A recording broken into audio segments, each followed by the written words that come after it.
I want to bring in our ace panel. Thank you guys for joining us. Bob Bianchi, former Morris County prosecutor. Thanks for being here. Great to be here, Bill. Serna DiMaso, member of county government in, I would say, freeholder, but again, most people don't know what a freeholder is. We're working on it. We're working on it. In Monmouth County. Yes. And, of course, Jim McQueeny, welcome back. You are the host of New Jersey Now.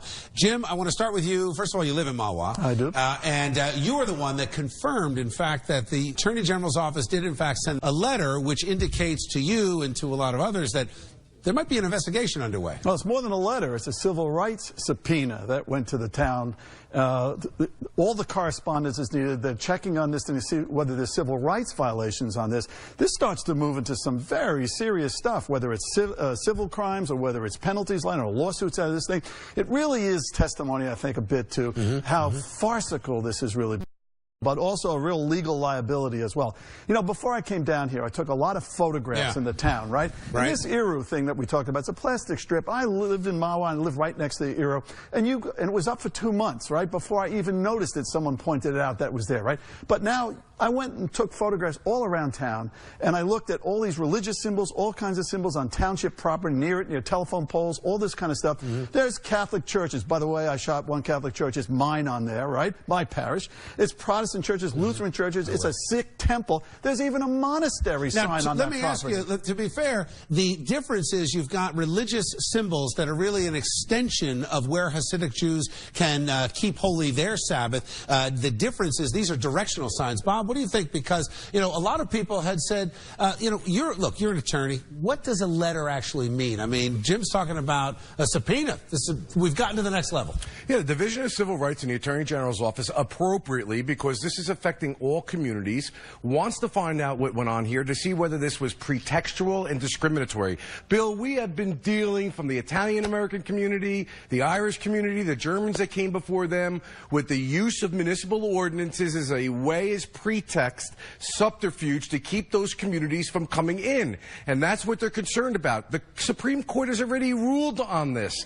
That is not considered a religious symbol. You're a member of government. I mean, you hear this. Do you think that's accurate? And do you think that that's what they're doing? I hear Carlos Rendo, who's the mayor of Woodcliff Lakes, running as lieutenant governor under Kim Guadagno's ticket and campaign for governor, talking about a no-knock rule. That, to me, that's something I've heard happen in town after town after town, not necessarily anti-Semitic or discriminatory. I agree with you. I don't think it's anti-Semitic or discriminatory. I think that the problem we're facing here is people don't like change. They're worried about cultural change. They're worried about, much like you stated, Bob, with the Italians and the Irish and the Germans before them. People don't like change. They're worried that there's going to be a cultural shift. I say we have to accept people and be considerate of their beliefs and their rule, and we need to live together. We have to go from us versus them to we. Bill, Jim, you're like a political stage. I got to ask you. Bill, it's anti-Semitic. I'm sorry. How can you say that? The underlying thing is anti-Semitic on this thing is absolutely true. That council should roll up its brown shirts, take off its arm sleeve and its wristband. Now, Jim, before you jump get to work on this thing. Bob, you and I have talked about this. There are Jews that don't like this. So are the Jews anti-Semitic? I mean, that's painting with a bit of a broad brush. We have lived in a culture where they're going to be arguing, oh, it's an increase in school funds and increase. Well, the town has to adopt to that. You cannot deny religious based on nationality, based on sex. But how can you have anti-Semitism if you've got Jews that are saying the same thing? Well, because if it's being done for a religious reason, and the conservative and regular Jews, if you will, for lack of a better expression, I'm not Jewish myself, have a problem in some instances with Hasidic practices and Orthodox practices.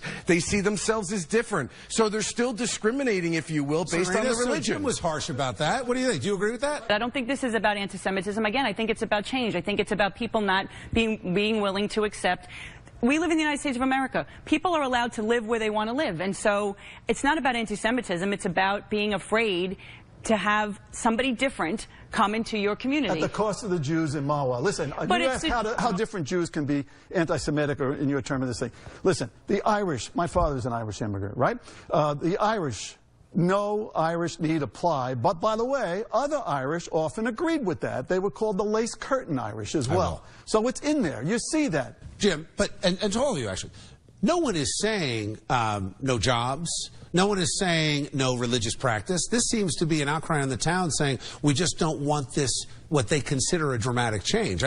of a stretch to go from the town saying, how will this religious symbol, this extension of a religious symbol, impact my property value, and jump all the way to brown shirt Nazis. I think it's a bit of a stretch, Jim.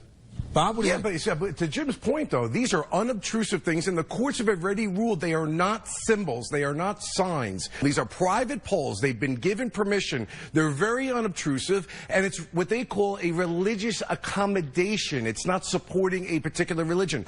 Legally, now I know it's going to be difficult for people to understand because they're very heated on the political side, like many things that we deal with in politics. Legally, they lose But this is not like you've got a group of skinheads out there, and, you know, this is you've got hundreds and hundreds of people coming out. There are skinhead thoughts being reflected here. There's a court of law and there's a court of public opinion. Facebook is a court of public opinion. Did you just say those thoughts? What does that even mean? When you see the phrase, Bill, when you see the phrase, those people, be alert for what they're really saying. And that phrase is really in Facebook, in the town, and it's shameful. I only have a minute, so here's the question. Politically speaking, how does this impact the gubernatorial race? I mean, are you going to hear Phil Murphy talking about this?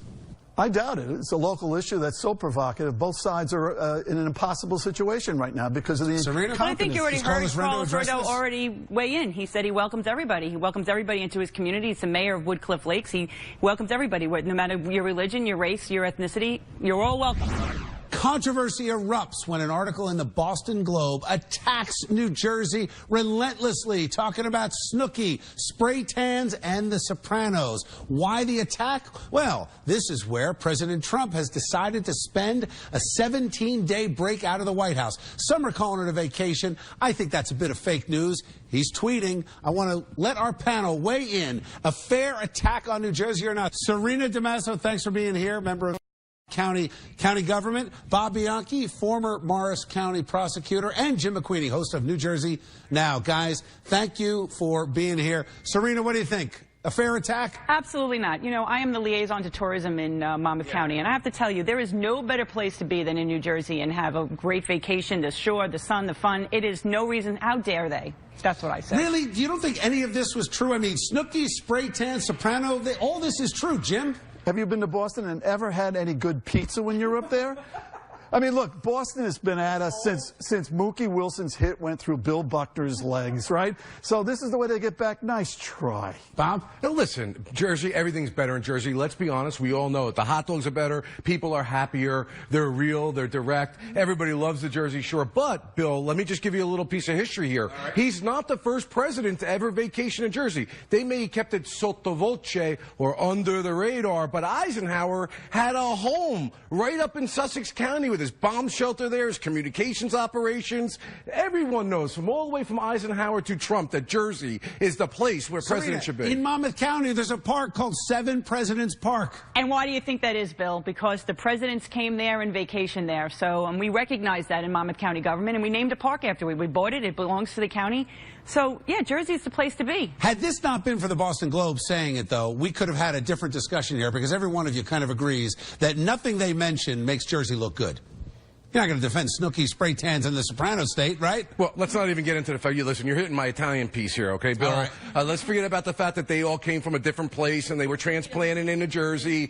They were being paid to act like maniacs and did a very good job with it. And it's that kind of media attention, now I'm going to be serious, that ruins the reputation of Italian Americans throughout the country, and it is not a realistic... Yeah, but Jim, he's not hanging out in Belmar. He's hanging out in Bedminster. My mother was a Boston Southie, right?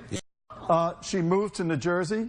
Her family disinherited her. Not that there was any money to inherit, right? But they disinherited her for going to New Jersey. Wow. My daughter went to Boston College, so we spent a lot of time up there. I'm not saying it's not a beautiful place to go and see, but there's no reason why. And quite honestly, when they go to Martha's Vineyard, it's a very tiny little island. They block up traffic. It's a mess for the people that live there. So I'm sure the people that in Martha's Vineyard are thrilled that he came to Bedminster instead of going... And like you're going to get a cheesesteak or a Max's or a hot dog, a great hot dog down the shore like you would up there, right? You know what works in Boston? Their mass transit works. Okay. Oh. Fair enough. Just saying. Right. Listen, I married a New Englander, so I am a Patriots and Red Sox fan. The mass transit has to work because the streets don't, Bill. Yeah. That's it.